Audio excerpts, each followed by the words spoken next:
जय जय राम, श्री राम जय राम, जय जय राम,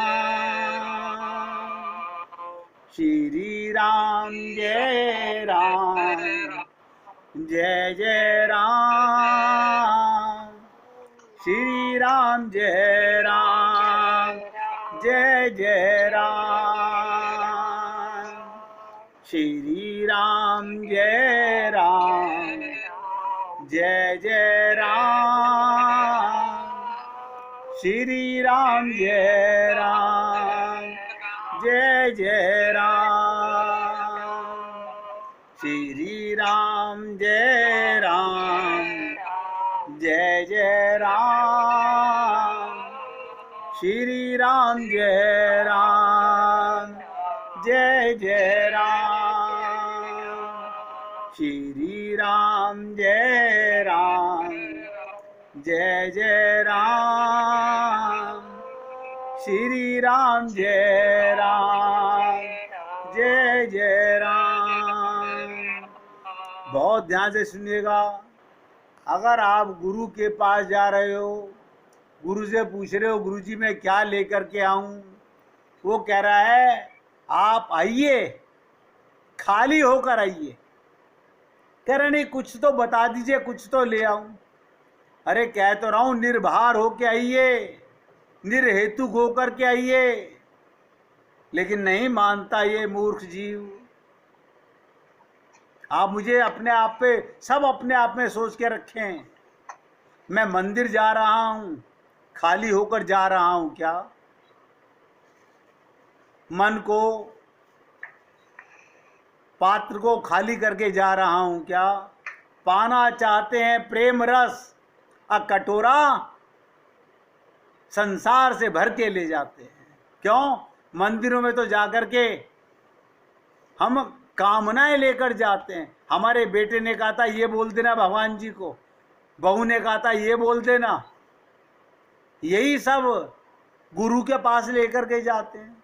तो आप गुरु के पास जा किस लिए रहे हो? आप सोचिए, आप गुरु के पास गए तो किस लिए?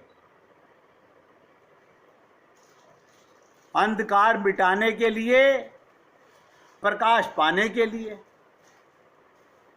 एक तो अंधकार वैसे ही हम अपने को शरीर मानते हैं, और दूसरा अंधकार 5 दिन 7 दिन 2 दिन 4 दिन भी खाली होकर नहीं जाते। ये सबका साथ में है, सबके साथ में है, किसी एक के साथ नहीं है, ये हम सबके साथ में है। हम गुरु की आज्ञा का अवज्ञा करते हैं। गुरु की आज्ञा की ध्यान से सुनिएगा। अब निर्हेतु कैसे बनोगे? जब किसी से राग द्वेष नहीं होगा, अद्वेष हो जाएगा। अद्वेष हो जाएगा बता, कोई अपना और कोई पराया ही नहीं है। अगर याद रखना मेरे शब्दों को, अगर हमारा अपना कोई है तो पराया जरूर होगा। अगर आपने संसार में अपनापन और परायापन पहले आएगा, किसी को पराया मानते हो, यही तो पाप है। सब में अपनापन क्यों नहीं आता? अपनेपन का दोष नहीं, मगर जिसे आप अपना मान रहे हो उसमें भगवान का अपनापन नहीं है, उसमें अपने शरीर का। मुझे बड़ा खुशी होती है कई बार जब बड़े बड़े विद्वान लोग बोलते हैं हमारा खून का रिश्ता है। हमारा खून का रिश्ता है। जब ऑपरेशन होता है तो क्या आपके खून का खून चढ़ाया जाता है? वो आपका खून लेकर के वही खून चढ़ाते हैं, सोच के देखिएगा। मगर मन में पाप भरा हुआ है, हमारा खून का रिश्ता है। अरे तुम अगर इसको ये कहते हमारा आत्मिक रिश्ता है, ये हमारा भाई है, आपके परिवार में जितने भी सदस्य हैं उनके साथ एक रिश्ता आपका है, वो कौन सा रिश्ता है? आत्मा का रिश्ता है। आप भी आत्मा है, वो भी आत्मा है। आप भी चेतन है, वो भी चेतन है। आप भी भगवान को पाने के लिए आए हैं, वो भी भगवान को पाने के लिए आए हैं। लेकिन हम वो नहीं मानते, हम शरीर का रिश्ता मानते हैं। हमारा मूल कारण यही है, हमारे गिरने का कारण यही है। एक बार एक भक्त के दिल में आया कि गुरु महाराज को रात में देखना चाहिए, गुरु महाराज को रात में देखना चाहिए कि वो भजन सिमरन कैसे करते हैं। क्या वो भी भजन सिमरन करते हैं? वो रात को गुरु महाराज के कमरे के खिड़की के पीछे खड़ा हो गया। ध्यान से सुनिएगा, गुरु महाराज की खिड़की के पीछे कमरे के चला गया। गुरु महाराज जी रात 9:30 बजे भोजन कर, बाकी काम कर, अपने कमरे में आ गए। वो भक्त देखता है गुरु महाराज एक पैर पर खड़े होकर भजन सिमरन करने लगे, एक पैर पर खड़े होकर। वो कितनी देर तक देखता रहा, फिर थककर खिड़की के बाहर ही सो गया। 3 घंटे बाद जब उसकी आंख खुली तो क्या देखता है, गुरु महाराज जी अभी भी एक पैर पर खड़े भजन सिमरन कर रहे हैं।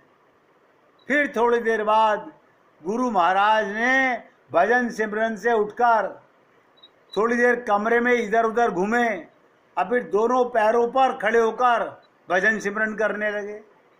वो भक्त देखता रहा और देखते देखते उसकी आंख फिर लग गई और वो सो गया। जब उसकी सुबह आंख खुली तो 4 घंटे और बीत चुके थे। अब गुरु महाराज जी बैठकर भजन सिमरन कर रहे थे। पहले एक टांग पर कर रहे थे, फिर दोनों टांगों पर कर रहे थे, फिर बैठकर कर रहे थे। थोड़ी देर में सुबह हो गई। गुरुजी उठकर तैयार हुए, सुबह की सैर पर चले गए। वो भक्त भी गुरु महाराज के पीछे पीछे चल दिया।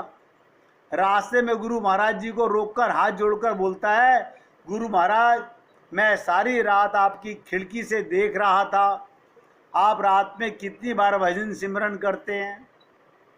गुरु महाराज हंस पड़े और बोले, बेटा देख लिया तुमने फिर? वो भक्त शर्मिंदा हुआ और बोला, गुरु महाराज जी देख लिया, पर मुझे एक बात समझ नहीं आई। आप पहले एक पैर पर खड़े होकर भजन सिमरन कर रहे थे, फिर दोनों पैरों पर खड़े होकर भजन सिमरन कर रहे थे।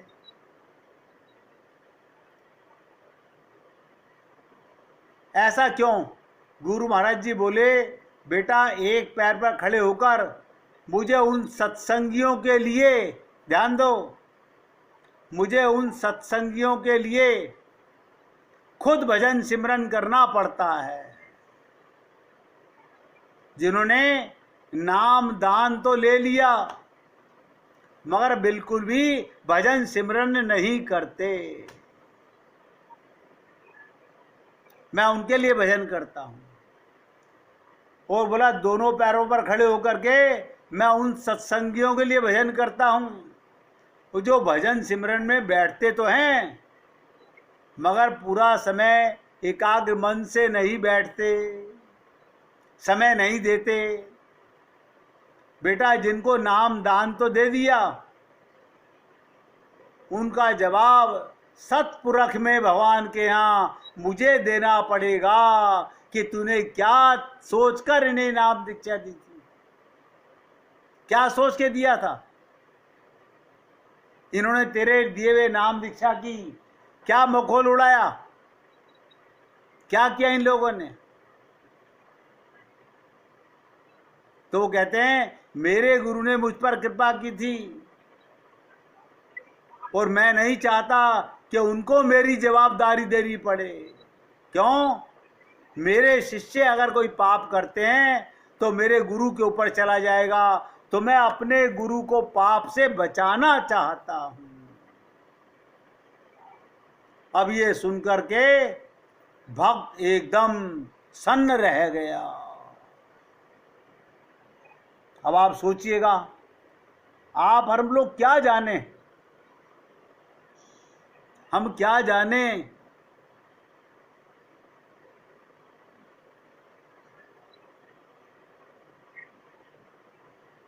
ये तो हमारे मन में जब तक निर्हेतुक भाव नहीं है तो भगवान को पाने की इच्छा नहीं है।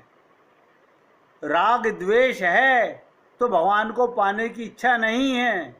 सब में भगवान को नहीं देखते तो भगवतों के सम्मुख कभी नहीं हो सकते। फिर त्याज्य क्या और उपाय क्या? देखिएगा, जब सब कुछ भगवान का है, सिया राम मैं सब जग जानी, फिर आगे बढ़ोगे कैसे?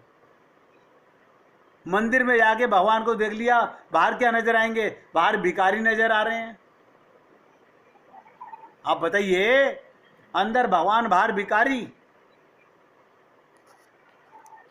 ये तुम्हारी आंख है, ये राम की आंख है, ये आत्मा की आंख है। सोच के देखिएगा।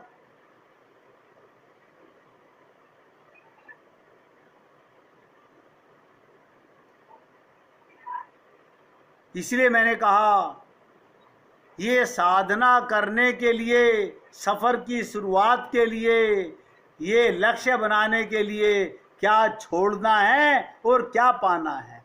अगर जा रहे हो किसी के पास तो ये सोच के जाओ, किस लिए जा रहा हूं? कुछ पाने के लिए तो छोड़ के क्या जा रहे हो? क्या हृदय संत महात्मा एक ही बात बोलते हैं, आप आ रहे हो तो कुछ दिल से आइए, कदमों से चलकर पास तो आते हैं गैर भी। आप आ रहे हो करीब तो कुछ दिल से आइए। और हम लोग क्या करें, पीछे कोई रूठ ना जाए, आगे कोई नाराज ना हो जाए, हम आगे पीछे के चक्कर में कहीं के नहीं रहते, ना इधर के रहते हैं ना उधर के रहते हैं। डिसाइड करना है हम लोगों को, हमें आगे जाना है कि नहीं जाना है। इसी के कारण ध्यान दीजिएगा, जब तक त्याज्य नहीं होगा, जब तक छोड़ने की आदत नहीं होगी, तब तक प्राप्त वस्तुओं से वैराग्य नहीं हो सकता। गुरु के पास जाके भी आपस में बातें कर रहे हैं भक्त लोग, तुम्हारा घर कहाँ पर है अब बताइएगा। यानी गुरु के पास आकर के भी वो मकबरों को, मिट्टी के घरोंदों को आप अपना मकान बता रहे हो। ये गुरु का सम्मान कर रहे हो या अपमान कर रहे हो? आपने किसी ने ये नहीं कहा होगा, मेरा हृदय जहां मेरे राम हैं वो मेरा घर है। हम सब लोग मकान के, आपसे पहले भी कोई वहां रहता होगा, आपके जाने के बाद भी वहां कोई और रहेगा। ये शरीर भी पंचमहाभूत का, जिसे आप छोड़ के जाओगे फिर ये किसी का और शरीर बनेगा।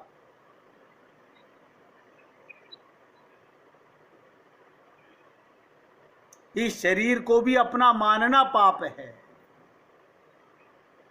इसीलिए मैंने आपसे आते ही कहा था कि संसार एक धर्मशाला है और लोग धर्मशाला में भी अपनापन कर लेते हैं। हम 1 महीने से इस कमरे में रह रहे हैं, ये तो पता है एक दिन खाली करनी है धर्मशाला। धर्मशाला का मतलब क्या होता है? ये संसार एक धर्मशाला है, यहां से सबको आगे जाना है। और हमें लगता नहीं कि भगवान हमारी सबकी सुनता है, हमें लगता है कि भगवान सुनता नहीं। अरे ना ना, ये मत समझ लेना। भगवान हर पल हर क्षण आपका सब कुछ देखता है। मैं बोल रहा हूं, मेरे हृदय को भी देख रहे हैं, आप सुन रहे हैं, आपके हृदय को भी भगवान देख रहे हैं।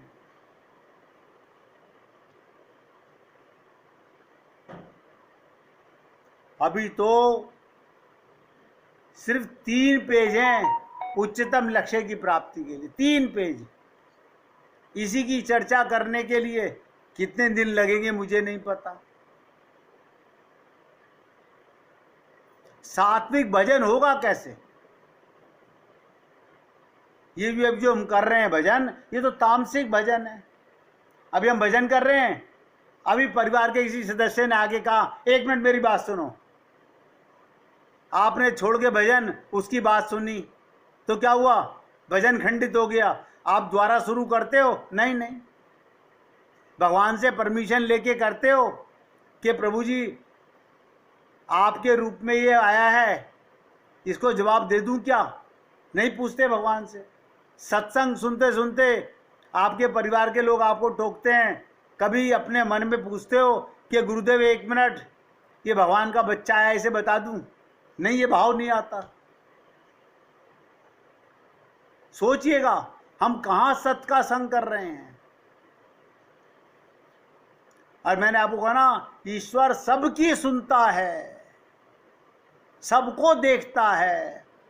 इसीलिए भगवान ने हृदयेश्वर, वो परमेश्वर वहां भी है और वो सूक्ष्म रूप से आपके अंतःकरण में भी विराजमान है। मैं बार बार कहता हूं, सोचो कि अंदर बैठा है मालिक, उसके होते हुए डर काहे का, चिंता काहे की? यानी भगवान की गोदी में बैठ करके भी लोग अस्पताल में जाके रो रहे हैं, डॉक्टरों के पास जो रो रहे हैं, शरीर के लिए रो रहे हैं। ये हमारा ज्ञान है, ये हमारी समझ है।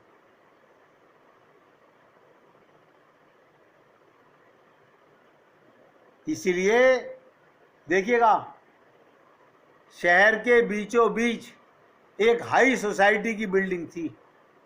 उसमें सबसे ऊपर वाले फ्लोर पर अविनाश रहता था। वो रोजाना खाने के बाद रात को 9 से 10 बजे तक छत पर घूमता था। रात को 9 से 10 के बीच में छत पर घूमता था। और उस बिल्डिंग के पास की कुछ झुग्गी झोपड़ी भी बनी हुई थी। पिछले 1-1.5 महीने से वो रोज उस बच्चे को देख रहा था जो रोज एक गुब्बारे को छोड़ देता था और उसे तब तक देखता रहता था जब तक वो आंख से ओझल ना हो जाए। ये रोज देख रहा है वो। एक दिन अविनाशी अपने दोस्त से बात करने में थोड़ा लेट हो गया और जब ऊपर घूमने गया तो उसे वो बच्चा नहीं दिखाई दिया। वो बच्चा दिखाई नहीं दिया। अविनाश के ऊपर देखा कि कहीं गुब्बारा उड़ता हुआ दिख जाए। उसे गुब्बारा भी पानी की टंकी में अटका हुआ दिखाई दिया। गुब्बारा पानी की टंकी में अटका हुआ दिखाई दिया। अविनाश समझ गया यह उस बच्चे का ही है और उसने सोचा कि उस गुब्बारे को निकालकर उड़ा दूं। और वो टंकी पर चढ़ा। ध्यान से सुनिएगा। उसने देखा गुब्बारे पर कुछ लिखा हुआ था। गुब्बारे पर कुछ लिखा हुआ था। अविनाशी उसे पढ़कर बेचैन हो गया। गुब्बारे पर क्या लिखा था? हे ऊपर वाले। वो क्या लिख रहा है गुब्बारे पर? हे ऊपर वाले, मेरी मां की तबीयत बहुत खराब है। गुब्बारे पर लिखा है मेरी मां की तबीयत बहुत खराब है और उसके इलाज के लिए किसी को भेज दे। मेरे पास इतने सारे पैसे नहीं।